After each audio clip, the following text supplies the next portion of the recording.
শোকের আবহে ভাসছে গোটা তেহরান। ইসরায়েলি হামলায় নিহত ইরানি সামরিক কর্মকর্তা ও বিজ্ঞানীদের স্মরণে তেহরানে অনুষ্ঠিত হয় এক বিশাল জানাজা ও শোকযাত্রা। আজাদি স্কয়ার পর্যন্ত এই মিছিলে যোগ দেন হাজার হাজার শোকাহত মানুষ।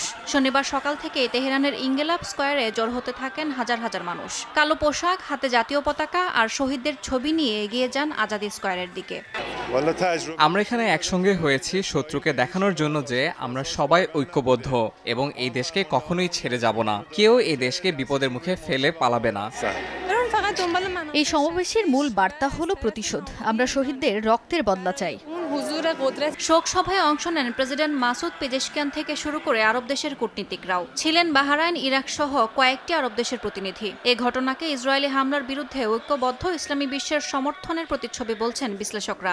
গ্লিটারের টুইন লেমন ও অ্যান্টিব্যাকটেরিয়াল ফর্মুলা বাসনকে চকচকে জীবাণুমুক্ত করে আমাদের দেয় গ্লিটার গ্যারান্টি।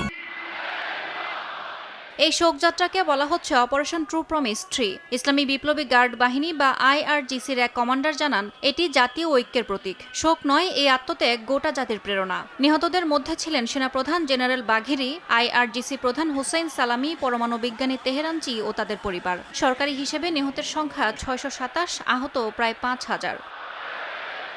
ইয়াসমিন অনন্যা, সময় সংবাদ।